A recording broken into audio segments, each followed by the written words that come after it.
এই যে একটু ব্লেন্ড করে নিয়েছি, এখনো পুরোটা হয়নি, দেখতেই পাচ্ছেন আপনারা। এবার এটাকে আমি একটা বোলে সার্ভ করে দেবো। আপনারা এইভাবে বাড়িতে বানিয়ে নিতে পারবেন সুস্বাদু আইসক্রিম অথবা। Hello everyone, welcome back to my channel care soul. So বাচ্চাদের অনুরোধে আজকে আমি বানিয়ে নিচ্ছি বাড়িতে স্ট্রবেরি ফ্লেভারের আইসক্রিম। আমাদের বাড়িতে দুটো বাচ্চা আছে, দুটো দাদা, তো তারা খুবই স্ট্রবেরি ফ্লেভারের আইসক্রিম খেতে খুবই পছন্দ করে। ওই জন্য আমি আজকে বানিয়ে নেবো স্ট্রবেরি আইসক্রিম। তো আমি প্রথমেই নিয়ে নিয়েছি এখানে 500 ml দুধ, মানে হাফ লিটার দুধ নিয়ে নিয়েছি। এবার আমি এটাতে মিক্স করব একটু চিনি, স্বাদ মতো আমি একটু চিনি মিক্স করে দেবো।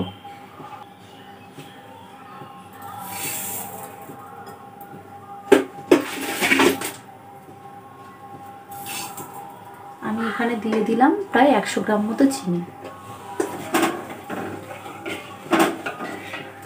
একটু হালকা হালকা করে এইভাবে নাড়তে থাকবো, নইলে পুড়ে গেলে দুধটা নষ্ট হয়ে যাবে আইসক্রিমটা পুরোটাই। এবার আমি এর মধ্যে দিয়ে দেবো একটু কর্নফ্লাওয়ার। এই যে আমি কর্নফ্লাওয়ার নিয়ে নিয়েছি। এবার আমি এর মধ্যে প্রায় 2 চামচ মতো কর্নফ্লাওয়ার দিয়ে দেবো। এই যে 1 চামচ দিলাম, আর 1 চামচ দিয়ে নেব। কর্নফ্লাওয়ার দিলে স্বাদটা খুব ভালো আসে আর দুধটা একদম গাঢ় হয়। এবার একটু দিয়ে দেবো আমি কয়েকটা এলাচের দানার গুঁড়ো। এলাচের দানার গুঁড়োটা একদম অপশনাল, তোমরা যে পছন্দ করো সে দিতে পারো। এই যে এলাচের দানাগুলো আমি একটু হালকা করে গুঁড়ো করে রেখেছিলাম, সেটা এইভাবে দিয়ে দেবো।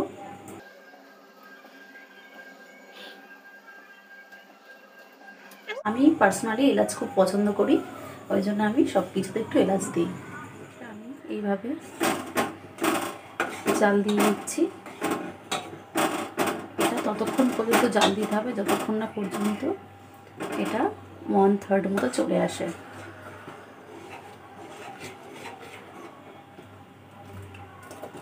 এখনও কিছুই হয়নি, আরও বেশ 15 মিনিট বা 10 মিনিট মতো লাগবে, যাতে করে ভালো করে এটা একটা সুন্দরভাবে দুধটা জাল হয়ে যায়। এই যে দুধটা ফুটে আছে, খুব ভালোভাবে জাল দিয়ে নিয়েছি কর্নফ্লাওয়ার দিয়ে। এরপর দেখুন আপনারা থিকনেসটা ঠিক এরকম থিকনেসটা আসবে। এইবার এটাকে আমরা ঠান্ডা করার জন্য রেখে দেবো কিছুক্ষণ।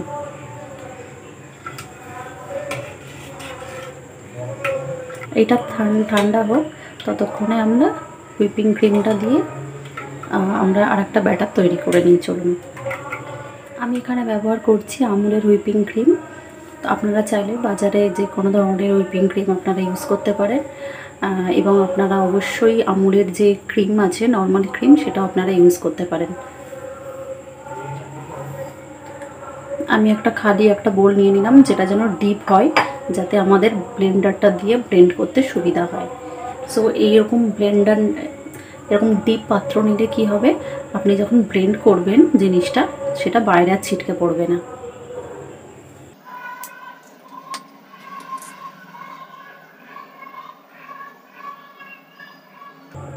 এটা 250 গ্রাম আছে, আমি একটু 200 গ্রাম মতো নিয়ে নেব।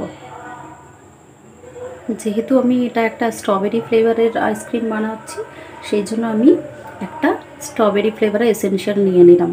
এটা পিউরামেটের আছে, আপনারা চাইলেন যে কোনো ব্র্যান্ডেড একটা স্ট্রবেরি ফ্লেভার বা ভ্যানিলা ফ্লেভার, আপনারা যেটা পছন্দ করেন সেটা আপনারা ইউজ করতে পারেন। একটু ঝাঁকিয়ে নিই জাস্ট, তারপরে ঢাকনায় করে একটুখানি নিয়ে আমি মিশিয়ে দিচ্ছি। এই যে এতটুকুই এনাফ। এবার হুইপিং ক্রিমটাকে ব্লেন্ডার দিয়ে একটু খুব ভালোভাবে 15 মিনিট মতো ব্লেন্ড করে নেব।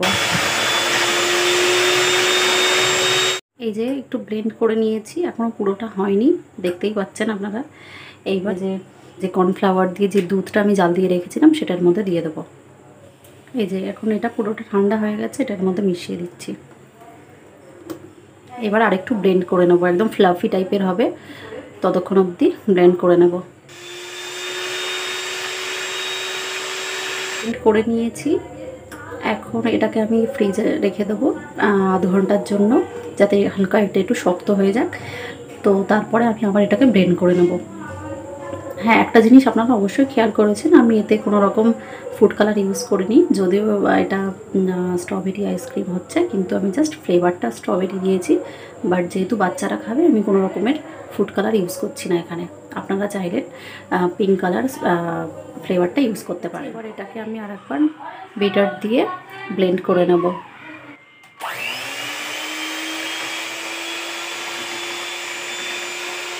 কত সুন্দরভাবে ফ্লাফিনেসটা এসছে এর মধ্যে। এবারে এরকম একটা জারে আমি এটাকে রেখে দেব।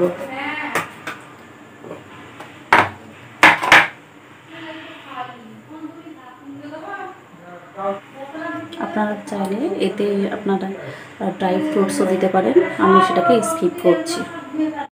চলুন এবার একটা আমি ঢাকনা চাপা দিয়ে ফ্রিজে রেখে দেবো 6 ঘন্টার জন্য। এরপর আপনাদেরকে দেখাবো কেমন হয়েছে আইসক্রিমটা। 6 ঘন্টা হয়ে গেছে, আমি এটা ফ্রিজে রেখে দিয়েছিলাম। এবার আমি এটা ওপেন করে দেখব যে এটা কত সুন্দরভাবে জমেছে। দেখুন, এটা খুব সুন্দরভাবে জমে গেছে। এবার এটা আমি আপনাদেরকে কেটে দেখাবো যে এটা কত সুন্দরভাবে আইসক্রিমটা তৈরি হয়েছে। দেখুন, একদম ক্রিমি ভাবটা চলে এসছে, আপনারা দেখে বুঝতে পারছেন। এবার এটাকে আমি একটা বোলে সার্ভ করে দেবো। খুবই সামান্য উপকরণ দিয়ে আপনারা এইভাবে বাড়িতে বানিয়ে নিতে পারবেন সুস্বাদু আইসক্রিম, অথবা এটা আপনারা গেস্টদেরকেও আপনারা সার্ভ করতে পারবেন। আপনারা অবশ্যই চটপট বানিয়ে ফেলুন এই রেসিপিটা, আর অবশ্যই কমেন্ট করে জানাবেন কেমন হলো। আর আমাদের ভিডিওটা অবশ্যই লাইক করবেন, শেয়ার করবেন, কমেন্ট করবেন। ওকে, বাই বাই।